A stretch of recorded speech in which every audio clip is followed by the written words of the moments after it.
Okay, imagine a classic sci-fi movie scenario, a first contact with a completely alien civilization. But what if I told you this actually happened, right here on Earth in the 19th century? Welcome to today's explainer, The Painter and the Castaway, the story of Kawada Shoryu and John Manjiro, two men who drew a world without words. For those of you who might be totally new to Japanese history, imagine an entire country functioning like an isolated off-world colony.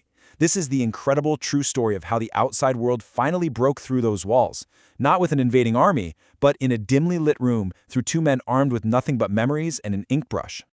To really grasp the stakes here, we have to look at Japan in 1852. They had a strict policy called sakoku, which literally translates to the locked country, and they meant it. For over 2 centuries, Japan completely cut itself off from the globe. Foreign ships violently turned away. And if you were Japanese and you left the country, coming back was punishable by death.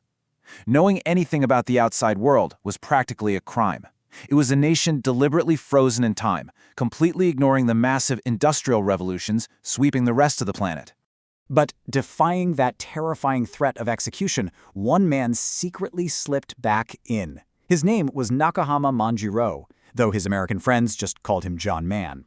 At only 14, he'd been swept out to sea in a storm, rescued by an American whaling ship, and ended up spending a decade living in the US. He learned English, went to school, traveled the globe. Basically, he became something that simply didn't exist in Japan, a Japanese man who actually knew the modern world. And then, he secretly returned. Now here's where it gets fascinating. How did these two vastly different guys end up locked in a room together? Well, because Manjiro carried all this forbidden knowledge, the strict military government, the shogunate, thought, okay, this guy's definitely a dangerous spy. So they put him under the watch of Kawada Shoryu, a local scholar and painter. Instead of tossing him in a sterile cell, Shoryu had Manjiro live in his own house. Every single night, you had this alien from the outside world sitting right across from an isolated artist whose job was to interrogate him. Throw in a severe language barrier, since Manjiro had forgotten a lot of his native Japanese, and you've got one heck of an odd couple. Just try to imagine explaining modern technology to someone who has literally never seen a machine. Manjiro had to rely on awkward phrasing, fragments of foreign words, and just wild hand gestures. He was trying to describe steamships, telling Shoryu about these massive things that breathe smoke and run across the surface of the sea, comparing them to, well, iron mountains. So Shoryu, trying his absolute best to understand this wild description, picks up his brush and literally draws a fire-breathing dragon. I mean, he sketched this dark, churning mass of rocks with smoke billowing out of it like a mythical beast roaming the ocean. You have to remember, in a country that only knew wooden sailboats, a self-moving, fire-breathing iron mountain sounded straight-up supernatural. And this right here perfectly captures their trial-and-error process. It's like a giant puzzle. Manjiro would look at this dragon drawing, shake his head, and say, no, no. It's flat, hundreds of people ride inside, and there are absolutely no sails. Then Shoryu would erase, tweak it, and sketch it all over again.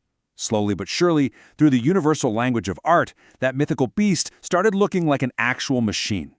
When Shoryu finally wrapped his head around the mechanics, the idea that you boil water, capture the steam, and use that invisible power to push a massive iron ship through the ocean, completely ignoring the wind, he was stunned, like absolutely floored. He instantly realized that Japan's wooden fleets were hopelessly outmatched. He actually looked at Manjiro and admitted, if these ships are real, Japan is completely defenseless. And the sheer scale of this, looking at Manjiro's 10-year journey mapped out, from a shipwreck to a tiny Pacific island, rescued and taken to Hawaii, sailing all the way to the American East Coast, and finally making it back to Japan, it's mind-boggling. Shoryu started to comprehend just how massive the globe really was, and how much Japan had been ignoring. Manjiro had survived a trip where he easily could have died 100 times over. Okay, moving right along to our next section, Reverse Culture Shock. The alien world of everyday life. Because, believe it or not, the giant iron ships weren't even the craziest part for Shoryu.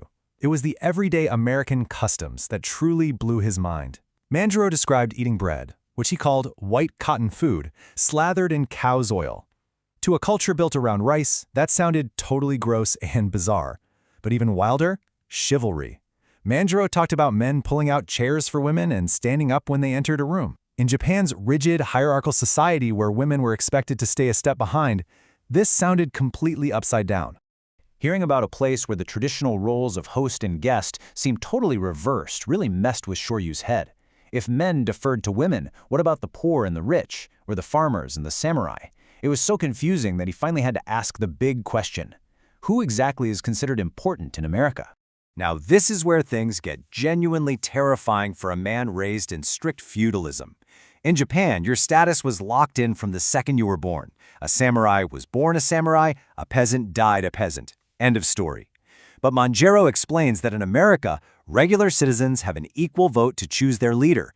He even mentioned a rumor that a woodcutter could rise up and rule the whole country. Shoryu literally thought Manjiro was making it up. The concept of a democratic election completely shattered his reality. They stayed up so late trying to capture this on paper. I mean, how do you draw a concept you've never even imagined? Ordinary people, with no weapons and no royal blood, just choosing a leader together. Manjiro kept pushing him, saying, "Shoryu, please add more people, many more people gathering and choosing as one." He was desperately trying to visualize the sheer power of a democracy. But hey, we need to pause and remember the bitter reality outside that cozy, dimly lit room. Manjiro wasn't just spinning fun travel yarns by the fire. He was under intense, daily surveillance by government officials. To the rulers, a guy infected with foreign ideas was a highly dangerous spy. One wrong move, and that death penalty for breaking isolation laws was waiting right outside the door. So Shoryu finally asks the million-dollar question: why risk your life to come back? And Manjiro's answer? Absolutely chilling, but prophetic. He said he had to warn Japan. If the country stayed in the dark about the powerful, industrialized world outside, something terrible would happen. They'd be crushed. That hit Shoryu hard. Right then and there, he stopped being a government interrogator. He became a partner, vowing to transcribe Manjiro's memories without adding a single bias of his own. Through this unbelievable, painstaking collaboration, erasing, redrawing, talking late into the night, they actually finished a massive 4-volume book. It was called A Brief Record of Drifting to the Southeast, and it was the very first comprehensive Japanese book about America. It had diagrams of steamships, trains, schools, and yes, even visual guides to democratic elections. When they finally finished, Manjiro looked at the pages and said something that just gives you goosebumps. He said, "I crossed the sea with my body, but you crossed it here, in this room." Isn't that beautiful? Because of Shoryu's artwork, anyone in Japan who opened that book could instantly travel to America and understand its power without ever setting foot on a boat. Talk about a game changer. Dropping this book into Japanese society was like tossing a match into a powder keg. As it secretly passed among the regional lords, it completely disrupted the social order. The government was so desperate for this intel, they actually made Manjiro, a lowly fisherman, into a samurai. That was practically unheard of. And Shoryu, he went on to teach a whole generation of visionary leaders, planting the very seeds that would eventually topple the entire feudal system. And man, their timing was flawless, because just a short time later in 1853, the nightmare Manjiro described became real. 4 heavily armed American Navy vessels commanded by Commodore Matthew Perry rolled up to the Japanese coast. The real-life iron mountains that breathe smoke had arrived, demanding Japan open its borders. The whole country was in a total panic. But here's the incredible part. Because of that one book, Japan's leaders weren't flying blind. They already had a blueprint. They understood, at least basically, the alien technology and the radical political ideas sitting right off their shores. The Wall of Sakoku, that locked door that had stood strong for over 200 years, finally began to crumble, launching Japan into a phase of rapid modernization. So it leaves us with this incredible thought to wrap up today's explainer. If you were the only bridge between 2 completely different worlds, how would you draw the future? 2 men, sitting in a dark room with nothing but ink and a memory, quietly shifted the course of an entire nation's history.